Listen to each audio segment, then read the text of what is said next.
ajma'in, amma ba'd. Hadratul muhtaramin yang terhormat, Romo Kiai Haji Muhammad Syaifuddin MA, yang saya hormati para jamaah sudah salat Jumat yang berada di ruang utama salat Masjid Agung Jawa Tengah, dan para santri Tahfidzul Quran MAJT Basnas Jawa Tengah, serta para pendengar setia Radio Dais dan juga pemirsa MAJT TV dan TVU dimanapun Anda berada. Alhamdulillah, di kesempatan yang penuh berkah dan manfaat ini kita masih dijumpakan kembali oleh Allah Subhanahu wa taala di kajian siang ini dengan keadaan sehat walafiat. Salawat serta salam mari kita aturkan kepada junjungan kita Sayyidina Nabi Muhammad sallallahu alaihi wasallam, yang mana kita nantikan syafaatnya beliau besok di hari yaumul kiamat. Amin amin ya rabbal alamin. Kajian pada siang hari ini yaitu tafsir tematik. Insyaallah akan mengusung sebuah tema tentang makna hibah dalam Al-Quran. Untuk itu apabila nanti para hadirin ya dan para santri yang ingin bertanya bisa ditanyakan langsung kepada guru kita, beliau Bapak Kiai Haji Syaifuddin.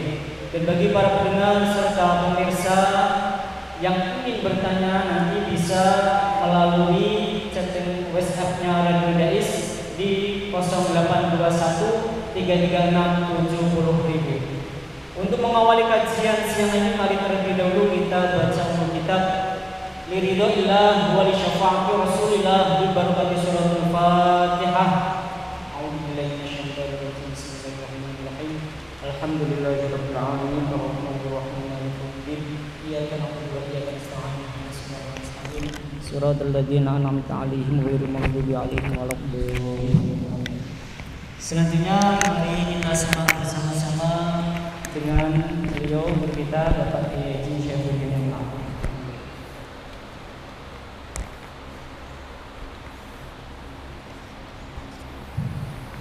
Assalamualaikum warahmatullahi wabarakatuh. Bismillahirrahmanirrahim. Alhamdulillahirabbil alamin. Wabihi nasta'inu ala umuri dunya waddin, wassalatu wassalamu ala asyrafil anbiya'i wal mursalin Sayyidina wa maulana Muhammadin wa ala alihi wa sahbihi ajma'in. Rabbi shrah li sadri wa yassir li amri wahlul 'uqdatam min lisani yafqahu qawli, amma ba'du. Hadirin jamaah kajian tafsir tematik Masjid Agung Jawa Tengah yang dimuliakan oleh Allah, baik yang ada di aula utama Masjid Agung Jawa Tengah, para pendengar setia Radio Dais, para pemirsa MAJT TV dimanapun Anda berada. Pada kesempatan kali ini kita akan mengangkat tema yaitu hibah di dalam Al-Quran. Hibah itu aslinya adalah bahasa Arab, yaitu bentuk masdar dari wahaba yahabu wahban hibatan, yang artinya adalah memberikan. Pekerjaan atau fi'il memberikan ini kalau dalam bahasa Arab, atau pemberian dalam bahasa Arab itu banyak sekali ya. Ada hibah, ada ata'un, ada juga sedekah, ada juga hadiah, ada juga waqfun, ada juga minnatun, ada juga nihlatun. Itu semuanya mempunyai arti yaitu pemberian. Hanya saja masing-masing itu digunakan dalam konteks yang berbeda. Hibah misalnya itu berbeda dengan sedekah. Berbeda pula dengan hadiah. Kalau sedekah itu adalah sesuatu yang diberikan demi mengharapkan pahala dari Allah Subhanahu wa taala. Kalau hadiah itu adalah pemberian dalam rangka untuk menyambung tali asih. Itu hadiah. Biasanya kalau orang Jawa memberikan sesuatu kepada orang lain, kalau niatnya itu bukan untuk sedekah, maka dia bilang ini sebagai tali asih untuk menjaga supaya antara orang tersebut yang memberi dan yang diberikan itu tetap terjalin suatu tali atau ikatan kasih. Sementara kalau hibah itu sifatnya adalah umum. Sifatnya adalah umum, netral, bisa dikatakan yaitu tanpa pamrih. Tanpa pamrih. Nah, kita akan melihat bagaimana Al-Quran berbicara tentang hibah, atau tepatnya adalah dalam konteks apa Al-Quran menggunakan kata hibah dan derivasinya atau tasrifannya. Ini ada banyak tempat, 1, 2, 3, 4, 5, 6, 7, 8, 9, 10, 11, 12, 13, 14, 15, 16, 17, 18. Ada 19. Paling tidak ada 19 tempat di mana Al-Quran berbicara tentang hibah. Kita fokuskan saja yaitu penggunaan kata hibah dan derivasinya. Itu pun dengan mengecualikan atau tidak memasukkan yaitu kata al-wahhab, ya. Tapi hibah dalam artian yaitu sebuah pekerjaan. Nah, coba kita telusuri. Misalnya di dalam surah Ali Imran ayat 8, A'udzu billahi minasyaitonir rajim. Rabbana la tuzigh qulubana ba'da idh hadaitana wa hab lana min ladunka rahmah innaka antal wahhab. Wahai Tuhan kami, janganlah Engkau jadikan hati kami berpaling setelah Engkau berikan petunjuk kepada kami, dan anugerahkanlah kepada kami rahmat dari hadirat-Mu, sesungguhnya Engkau Maha Pemberi. Dalam surah Ali Imran, coba kita lihat, ini adalah doa, yaitu doa yang dilakukan oleh ar-rasikhuna fil ilmi, oleh ulul albab, oleh orang-orang yang beriman, yang mempunyai nalar yang cerdas, yang mempunyai wirid dan zikir yang kuat,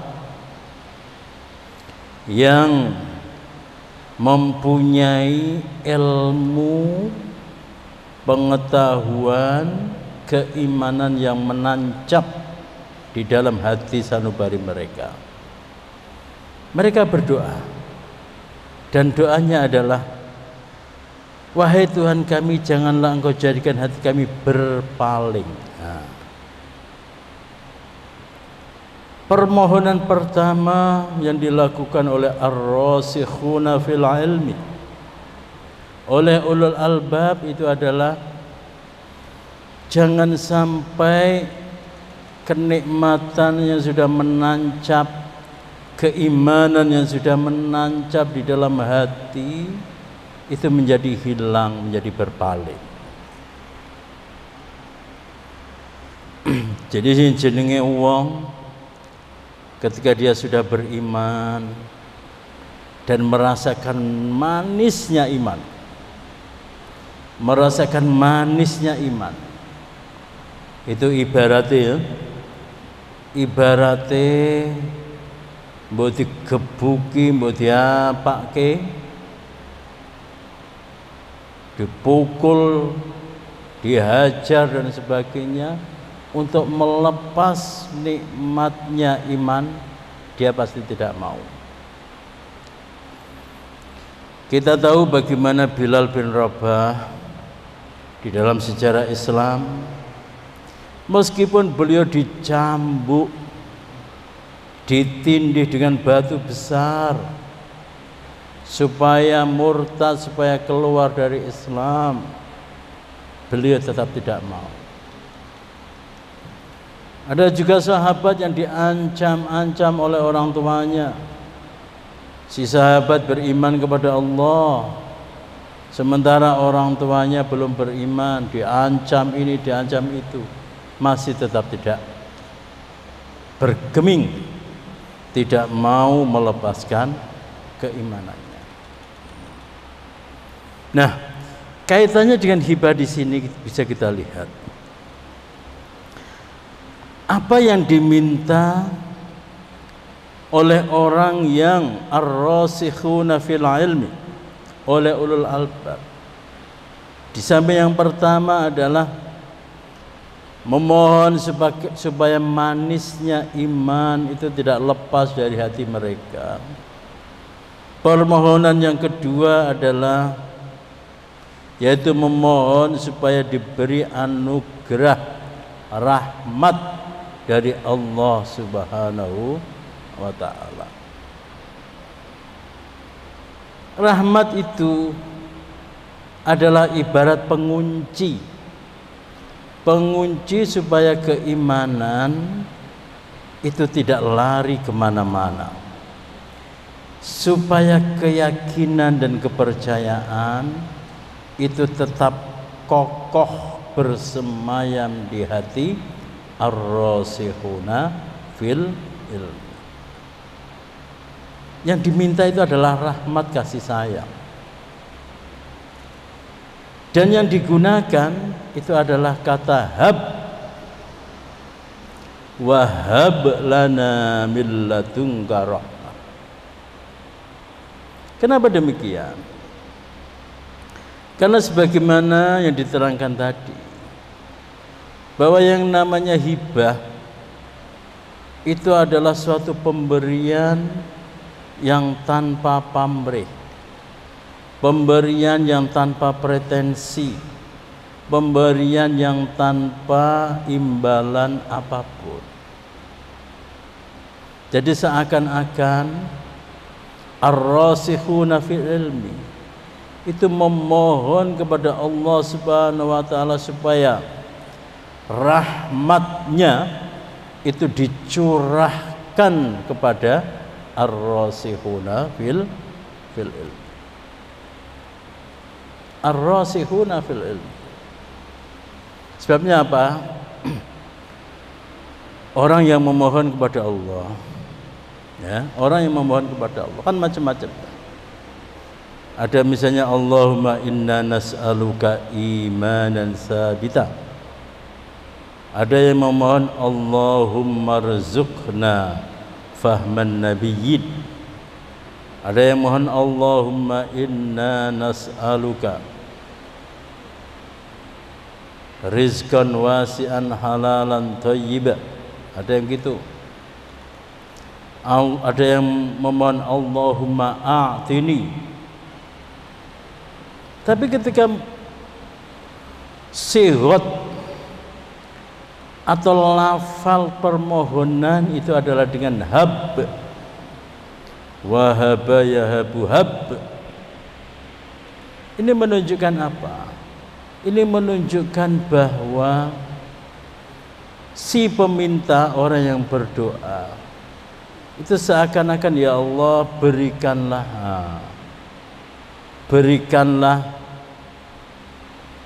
suatu rahmat yang sebanyak-banyaknya, yang mana engkau tidak tanpa pamrih dan sebagainya. Coba kita bandingkan.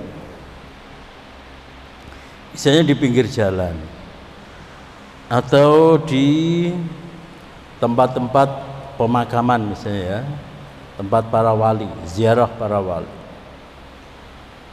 Itu biasanya ada peminta-minta. Itu bilang sedekah. Nah, sedekah. Permintaan sedekah ya, supaya para penziarah sedekah. Itu dengan kata lain, itu adalah seperti menjanjikan tapi tidak dengan tangan dia sendiri. Nah, jadi uriknya penjaga makam itu semacam itu ya. Ya bukan urik lah, strategi. Monggo para peziarah, silakan bersedekah, nanti akan dibalas oleh Allah Subhanahu wa taala. Ya urik ya. Artinya dia itu meminjam tangan Allah. Nek cara wong Jawa iku nabok nyileh tangan. Dia meminjam tangan Allah Subhanahu wa taala. Meminjam tangan Allah Subhanahu wa taala supaya para penziarah itu mau memberikan uang. Nah, ini bahaya ya. Bahaya ini apa? Bahaya ini kalau hasil dari kotak amal itu tidak digunakan untuk fisabilillah. Wah, itu benar-benar ditabuhi karo Gusti Allah itu ya. Kamu minta uang membawa namaku, tapi ternyata uang setelah kamu terkumpul kamu gunakan untuk dirimu. Demikian juga itu kalau di Jawa Timur itu, di daerah saya itu banyak. Kalau ada orang mau bangun masjid itu yang justru di jalan yang ramai itu ya, jalan yang ramai. Itu dikasih batas-batas, dikasih tanda iku ana wong 5 kadang wong 10 itu menarik bangun masjid itu. Untuk akeh ya. Tapi zaman sekarang itu memang ya aneh ya. Kalau zaman dahulu, zaman aku cilik itu, justru orang-orang setempat itu menyediakan kendi, menyediakan makanan untuk orang yang lewat. Untuk orang yang lewat disediakan, jangan-jangan dia itu perjalanan jauh sehingga haus, mau tak sediakan kendi supaya minum. Jangan-jangan dia lapar, tak sediakan makanan kecil, mbok kacang rebus, mbok telur rebus. Tapi nek zaman saiki malah kebalik, musafir malah dipalaki ya. Jepara barang ya. Ayo.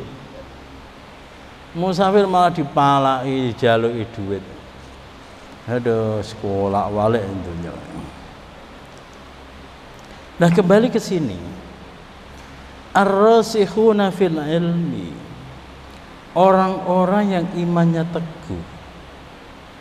Itu yang diminta oleh Allah Subhanahu wa taala adalah satu, jangan sampai manisnya iman. Jangan sampai manisnya iman itu lepas dari hati mereka. Yang kedua itu adalah rahmat, kasih sayang. Dan cara mereka berdoa itu adalah menggunakan sewot, menggunakan lafaz yaitu wahab lana min ladunka rahmah. Kenapa pakai hab? Karena hab itu adalah permohonan yang nol, tidak ada unsur transaksional. Tidak ada unsur transaksional. Jadi Allah memberikan kepada kita seakan-akan Allah tidak membebani apapun karena pemberiannya kepada kita. Itu hibah. Itu hibah.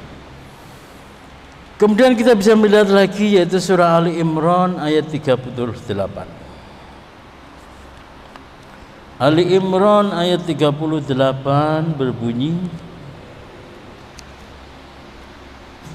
Hunalika da'a Zakaria rabbah qala rabbi habli min ladunka dzurriyyatan thayyibah innaka sami'ud du'a innaka sami'ud du'a.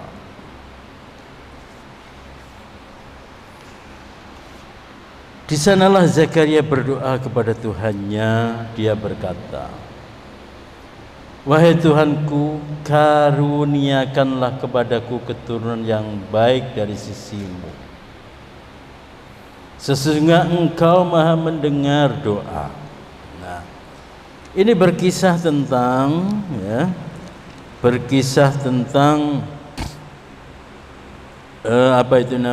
suatu tempat ibadah dari keluarga Imran atau Ali Imran.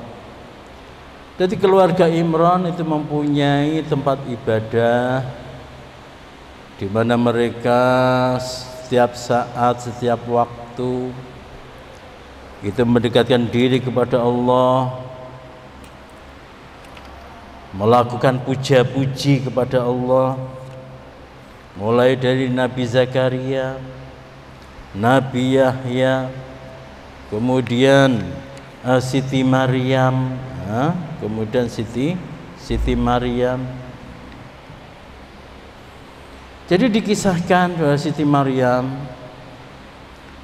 Maryam ibunda dari Nabi Isa alaihissalam itu juga sholat, beribadah, bermunajat di suatu tempat. Bermunajat di suatu tempat. Nah, kemudian kisah selanjutnya adalah kemudian Nabi Zakaria ketika beliau masuk ke tempat di mana Siti Maryam itu beribadah, dia menemukan buah-buahan yang banyak. Misalnya musim dingin ternyata ada kurma, musim panas ternyata ada durian, musim penghujan lah kok ada jambu. Jadi buah-buahan yang diberikan, yang ada di tempat ibadah Siti Maryam, tempat ibadah Siti Maryam itu adalah buah-buahan yang tidak hanya buah-buahan yang ada di musim itu, tapi buah-buahan yang tidak musimnya itu juga tersedia di kamar atau ruangnya Siti Maryam.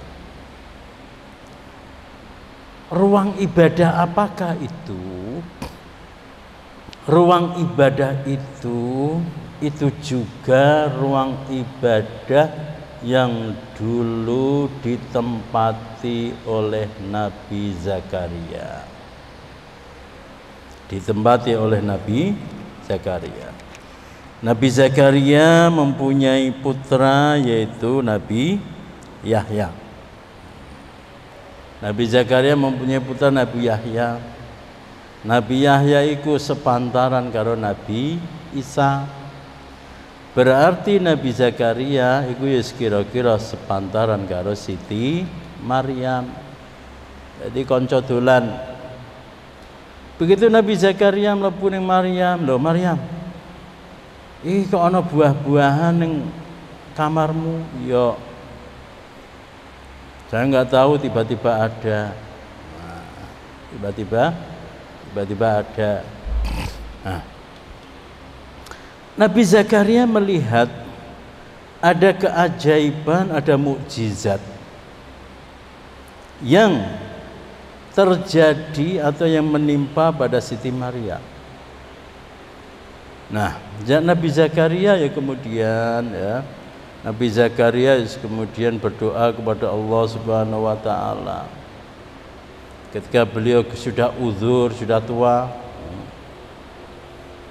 ya mungkin jauh lebih tua Nabi Zakaria daripada Siti Maryam ya. Memohon kepada Allah, dan apa bunyinya? Qala rabbi habli min ladunka dzurriyyatan thayyibah. Nabi Zakaria memohon kepada Allah supaya diberi hibah berupa keturunan atau anak yang solih, keturunan yang baik, keturunan yang baik. Sehingga singkat cerita, pada akhirnya Nabi Zakaria itu istri dari Nabi Zakaria kemudian hamil dan melahirkan, yaitu Nabi Yahya. Kita lihat ketika Nabi Zakaria memohon kepada Allah Subhanahu wa taala supaya diberikan keturunan yang baik, beliau menggunakan lafaz yaitu Rabbi habli. Rabbi habli, hibahkanlah, anugerahilah kepadaku, karuniakanlah kepadaku keturunan yang baik. Dari dua ayat ini kita akan menelusuri ya. Nanti setelah 19 ayat nanti akan kita ambil kesimpulan ya. Kalau dua ayat ini kita baru akan menganalisis, mensortir. Yang perlu kita majukan pertanyaan adalah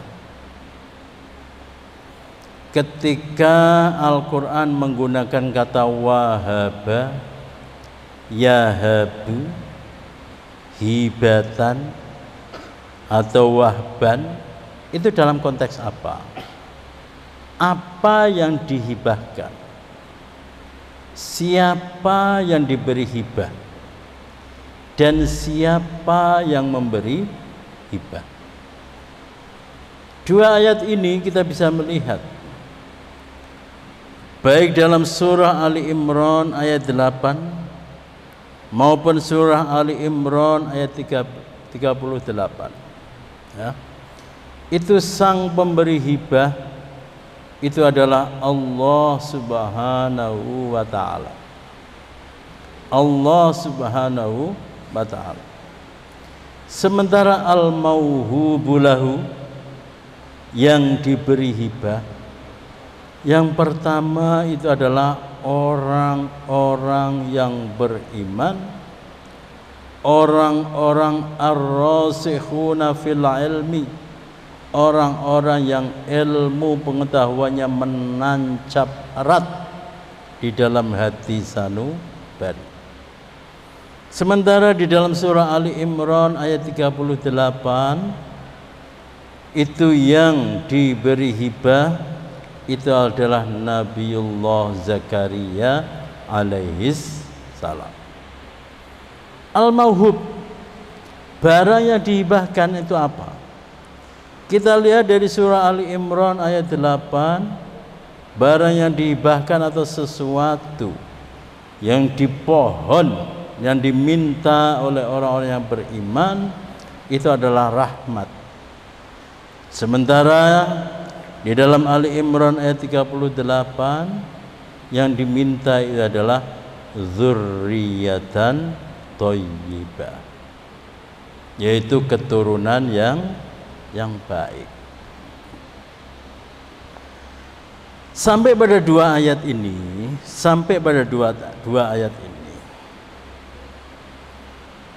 bahwa hibah itu pemberinya itu adalah hanya Allah Subhanahu wa taala. Sementara barang yang dihibahkan itu ada kalanya adalah berupa sesuatu yang kasat mata, yaitu anak. Ada kalanya yaitu berupa sesuatu yang tidak kasat mata, yaitu rahmat. Nah, kita akan melihat bagaimana ini semacam hipotesa gitu ya. Bagaimana kata hibah itu kalau diberlakukan di ayat-ayat lain. Nah, dalam konteks apa hibah itu diberikan? Nah, jawabannya adalah nanti setelah kita menyelesaikan keseluruhan ayat-ayat tersebut. Nah, kita tambah satu ayat lagi, yaitu surah Al-An'am ayat 84. A'udzu billahi minasyaitonir rajim. Wa wahabna lahu Ishaq wa Ya'qub. Kullan hadaina wa Nuhan hadaina min qabl. Wa min dzurriyyatihi Daud wa Sulaiman wa Ayyub wa Yusuf wa Musa wa Harun. Wa kadzalika najzil muhsinin. Kami telah menganugerahkan kepadanya, yaitu Nabi Ibrahim, Ishak, kemudian Yakub. Tiap-tiap mereka telah kami beri petunjuk. Nah, ini lagi yang memberi hibah itu adalah Allah Subhanahu wa taala. Sesuatu yang dihibahkan itu adalah anak keturunan, Ishak, Yakub. Yang mendapatkan hibah itu adalah Nabiullah Ibrahim alaihis salam. Nah, kita akan bertanya lagi, apakah Al-Quran itu menggunakan kata hibah, sementara yang diberi hibah itu adalah orang biasa? Pertanyaannya. Yang kedua, apakah Allah memberikan hibah dalam Al-Quran ya, sementara sesuatu yang dihibahkan itu adalah barang yang remeh-temeh? Nah, kita akan melihat pada ayat-ayat berikutnya sampai ayat ke-19. Baiklah para hadirin sekalian, untuk menjawab pertanyaan-pertanyaan itu nanti akan kita lanjutkan kajian kita, yaitu di Jumat depan insyaallah. Baiklah, kita akhiri dengan doa kafaratul majlis. Subhanakallahumma wa bihamdika asyhadu an la ilaha illa anta astaghfiruka wa atubu ilaik. Assalamualaikum warahmatullahi wabarakatuh.